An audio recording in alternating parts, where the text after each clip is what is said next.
Eu acho que teve um esforço conjunto, principalmente dos setores produtivos, da indústria brasileira, que tem muito interesse nessa reforma. De fato, ela é muito importante porque ela simplifica a cobrança do PIS/COFINS, né, o que você tem de adendo para recolher o tributo, que encarece também e ajuda muito. E tinha um pouco de resistência dos governadores, acho que até por falta de entendimento, a questão do conselho, a questão dos fundos de compensação, e isso foi acertado ali com o relator, conseguiu se conversar, enfim. Então, eu acho que essa evolução foi. E também os estados grandes entenderam que não vão perder com a reforma, né? Nem São Paulo, nem Rio de Janeiro, porque esse sempre foi o temor. São Paulo sempre foi um estado difícil para a gente lidar aqui, porque ele sempre se colocava contrário a mudanças que fossem se fazer no sistema tributário. Mas ficou claro que não tem prejuízos nisso, que é uma reforma que vai ajudar muito, inclusive os grandes centros. Então, eu acho que essa articulação, a própria entrada do presidente Lira nessa articulação, que vamos lembrar aqui, esse projeto de reforma, ele não é um projeto do governo, não é um projeto do presidente Lula, ele é um projeto que já tramitava na Câmara.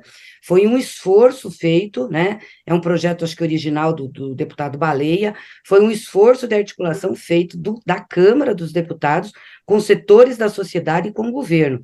O governo, sim, comprou esse projeto, né? Adotou o projeto, porque avalia que é um bom projeto, embora só mexa no consumo, tem algumas questões aí de patrimônio pequenas, mas só mexa no consumo, é um projeto importante. Então, o governo entrou Agora, junto para deputada, ajudar.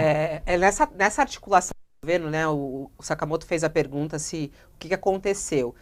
A notícia da liberação de emendas, né, as emendas parlamentares, o governo liberou um valor recorde de emendas parlamentares, no total mais ou menos de 2 bilhões e 100 milhões de reais. Esse é o noticiário.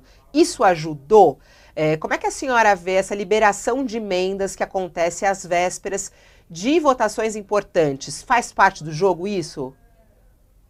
Então, na realidade, Priscila, eu acho que as emendas já deviam ter sido liberadas, né? São emendas, estão lá, tem o recurso, isso está previsto no orçamento.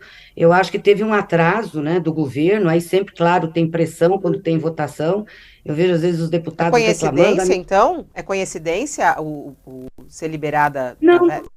não, eu não diria que é coincidência, eu acho que teve um esforço concentrado para isso, né? Mas o que eu quero dizer é que isso já é de direito do parlamento, já é de direito dos deputados. Eu acho que houve um atraso do governo.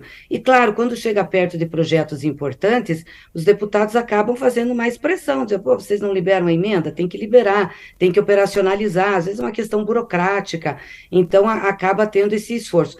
Mas eu não acho que a liberação de emendas tenha a ver com a discussão e a votação da reforma tributária. Eu acho que poderia ter a ver com a vontade da Câmara de votar o CARF essa semana e liberar a pauta para votar o arcabouço. Porque, de novo, eu vou dizer, esse projeto de reforma tributária é um projeto que interessa à casa, interessa também ao presidente Arthur Lira entregar essa reforma. E é um bom projeto, não estou aqui criticando, mas o que eu estou dizendo é que não há, por exemplo, não é uma pressão do governo só e não liberou para isso. Para nós é importante que aprove, mas é, sobretudo, uma entrega do Congresso Nacional. A senhora menciona, deputada, o fato de que essas emendas já deviam ter sido liberadas. De fato, esses 2,1 bilhões de reais se referem a emendas de bancada, salvo engano, e o pagamento é impositivo, o governo regula ali o tempo, o relógio, segundo a sua conveniência, mas há também um pedaço ali, sobretudo do Ministério da Saúde, algo um pouco mais de 600 milhões de reais, que começou a ser liberado daquele remanescente, dinheiro remanescente do orçamento secreto. Foi para os ministérios, mas aparentemente os parlamentares ainda têm uma ascendência muito grande em relação à definição de onde vai botar esse dinheiro, a prioridade do Ministério fica sempre em segundo plano. Acha que em algum momento o governo vai superar esse resquício do orçamento secreto? Em algum momento o Ministério vai controlar por completo o orçamento, submetendo a emenda do parlamentar à prioridade da política pública do Executivo?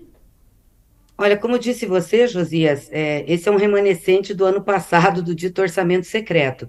E quando nós aprovamos a emenda constitucional, ano passado, que deu um limite extra-teto, vocês lembram disso, né? Cerca de 140, 150 bilhões de reais por orçamento desse ano, foi feita essa negociação, que esse remanescente das emendas indicadas pelos deputados seriam indicadas pelos deputados, continuaria como estava no ano passado. Então, esse remanescente vai ser indicado dessa forma.